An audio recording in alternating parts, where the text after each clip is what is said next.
l'ultimo addio.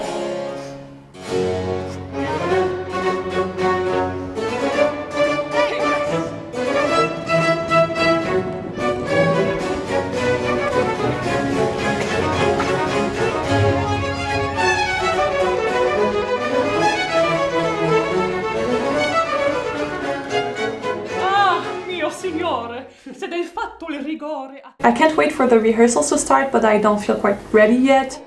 I'm a little nervous right now.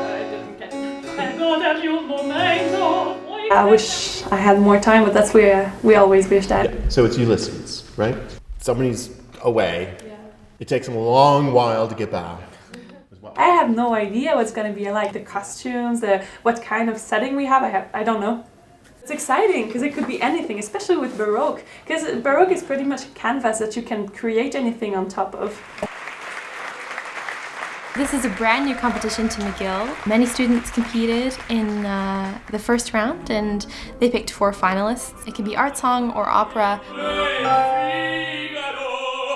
So the prize money is $25,000 that goes to the winner. That's a crazy amount of money. At this point, we're just happy that this competition exists,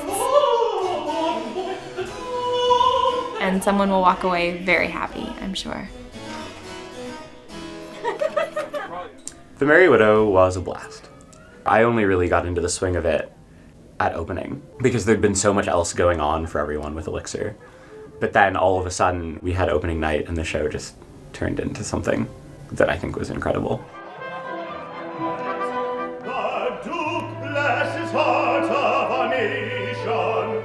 And may no loyal heart forget. I performed one weekend in very good health and one weekend with laryngitis and without a voice at all. One should not sing when one has laryngitis, but it didn't feel right to not go on. That's all I can say, is I have to do what feels like the right thing to me. Yeah, and try to get the hands high up. Yeah. We had to stage Rodelinda in a very short amount of time because we had the spring break in the middle of our staging sessions. You need to serve whatever you need to. It was really intense. But you can't get in head behind. Everything had to be really condensed and efficient. It looks like a weird dance.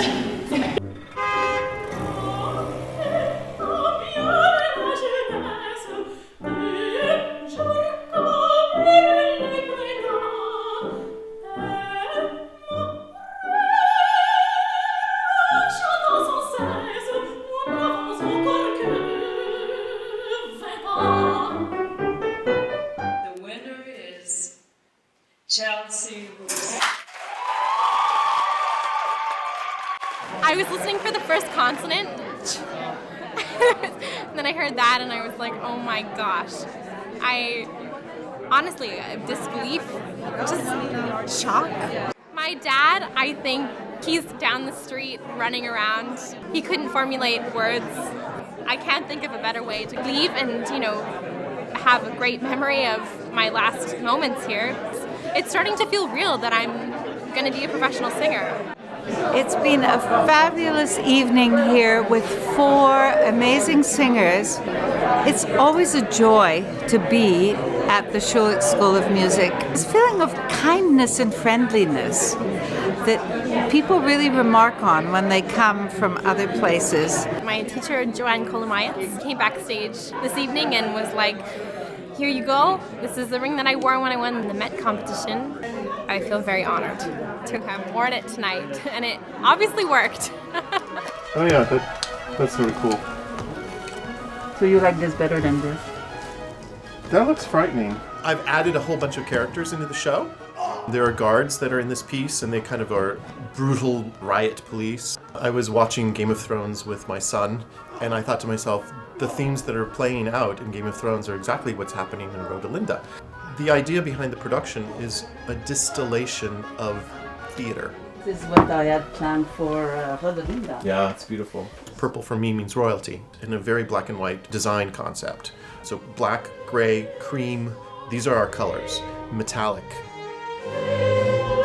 a little bit of a fashion show set in kind of an industrial space.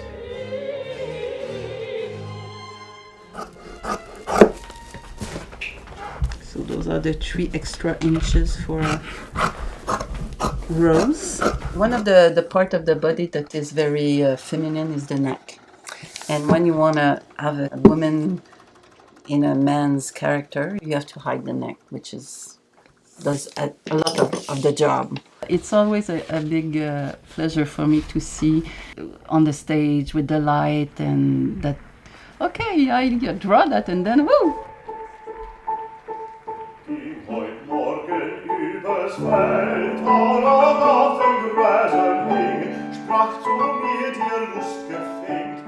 My entire time since Elixir has felt like a little bit of a free fall. I have a recital to prepare for, I have song interp to prepare for, but mainly it's been lying awake at night thinking about what city I'm going to live in next year and what school I'm going to go to and who I'm going to study with.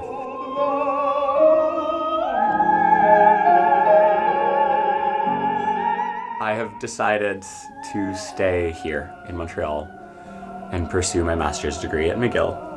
I have an incredible support network of peers and faculty here, and I'm happy here.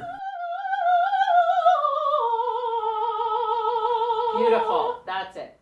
Your voice teacher fills so many different roles in your progression as a singer. I feel like my relationship with Joanne is, yes, dependent on her being very aware of my voice and where I'm at and my technique, but she also is somebody who is an enormous mentor to me and has really been very involved in my strategy as a young artist. We were doing a lot of stagings and it felt quite tiring, and after a while you just sometimes you stop enjoying singing, and going back to just sing with the orchestra is really energizing.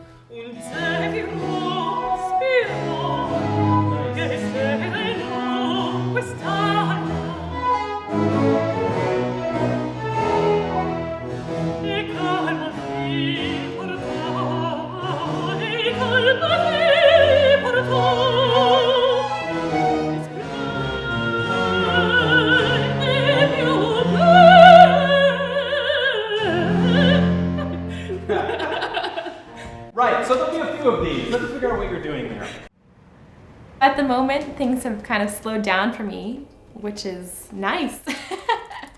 I have been writing a very large paper for this one particular seminar, so I've had time to focus on new repertoire, like oratorio, and art song, that are outside of my love of opera. So this summer, I'm very excited to be going to Banff to work on The Rape of Lucretia by Benjamin Britten. The Worth Vocal Prize was a definite boost to the start of my career.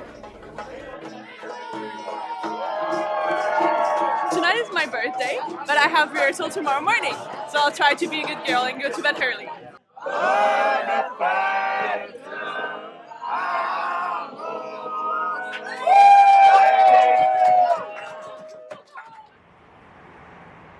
My stomach was not really good this morning, but the rest is fine. And you had a party? Yeah, I needed one. That close to the production, I kind of really, just one day, I just really need to think of something else than opera.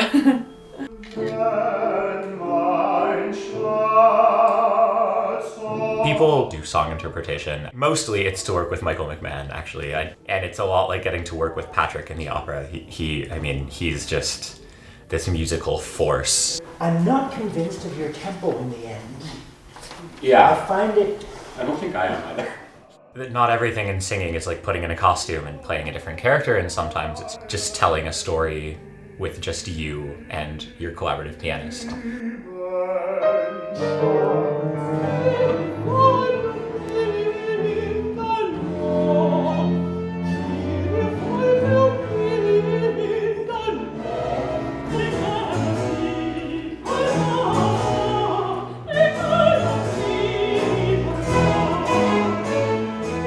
I had to climb for my last aria. I found it actually quite nice, because it got me to think about something else, and it got me to feel really manly too. There's still quite a few props to fix before the show opens, but otherwise, I think we're quite on track.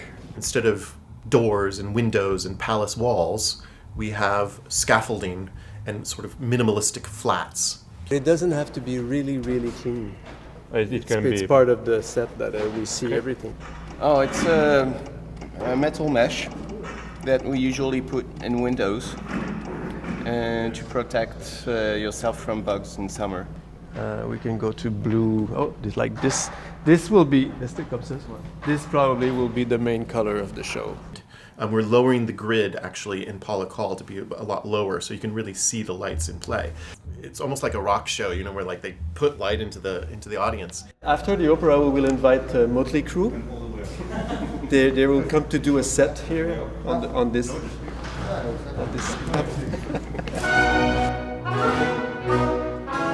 This is the great time when we're doing these productions, when after all of this work, and after the first dress rehearsal where you put it all together and you realize, we're not ready yet. Suddenly, we are ready. Everything is actually going to be quite beautiful, and the run last night went super well.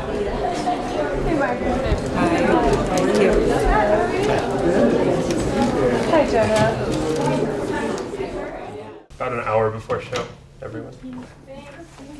I'm gonna do the 5 o'clock shadow, so that I look like I have a beginning of a beard. And then Florence is gonna help making my jaw look more masculine and also accentuating my eyebrows. She improved a lot with her makeup since the first time I met her in the show. I am very proud of her. Thank you. Yeah. Just wanted to like touch base with you before the show happened. Okay. That one is having some trouble. It's been really intense, a really quick process. Which one? No, this one seems bigger, right? This one's longer. I have difficulty to be precise enough in Baroque music. And you want it to be controlled, but free at the same time. Because you feel really naked also. The orchestra is quite light, and your voice shows. People can actually hear what I do. Ready for Ed to enter from the right. Augie, give us your one. Hold there, right there, Ed enters in 4.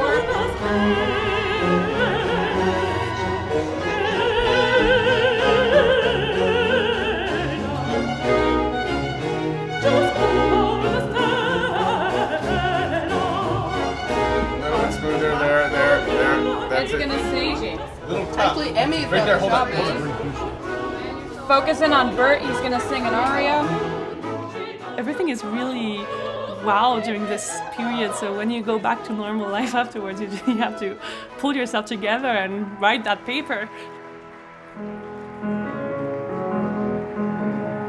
It was a lover and his lass, with a hey and a ho and a hey nonny no, that o'er the green cornfield did pass in springtime. Your final recitals where you get to show off, like, this is everything I've accomplished in my undergrad. I'm glad I'm not a tenor. I figure if my audience has sat there for half an hour already, it's only fair that they be entertained now.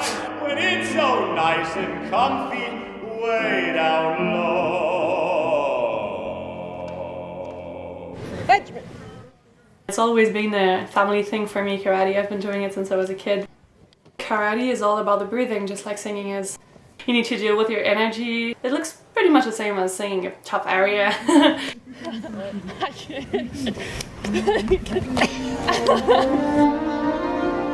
The year was, one of our biggest. I've never had so many students involved.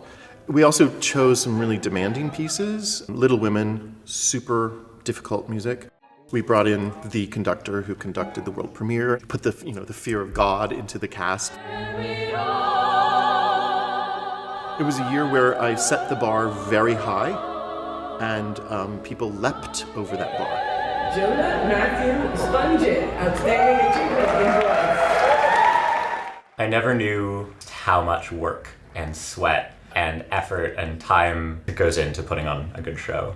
And I also never knew that doing that much work could be so exciting. I think it's important for young singers who might want to be thinking about perhaps studying at McGill to see, oh, okay, there's a lot of work there. Well, this year just felt like 5 years, really. Every time I thought I knew where my limit was, I realized I could go a little further.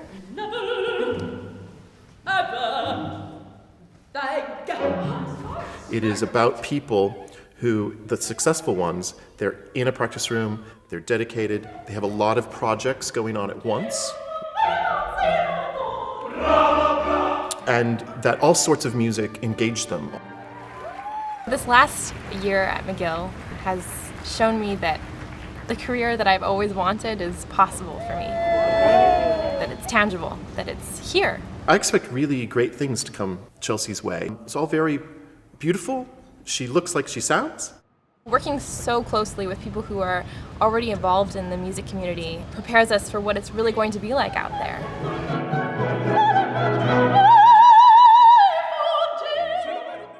Our lives are cold and circle. He has this voice that is rather large, that he doesn't try to make large. He has a potential to have an amazing career. He's kind of cool about it, and that sort of coolness is a powerful thing sometimes in a young singer. Hello. If someone were thinking of coming to McGill to study opera, I would absolutely tell them to do it, and maybe brace yourselves. I remember first hearing Rose in her first year thinking, this is a voice. Who knows where that voice will take her? It is certainly a unique timbre. The people who really make it out there, they have unique timbres. I know better what the business is about and how to survive it. It's incredibly inspiring to be a part of something that successful. And there's a lot of talk nowadays about everybody sort of that goes into the program is the same kind of singer and they leave very much the same kind of singer. We're not interested in that at all here at Opera McGill.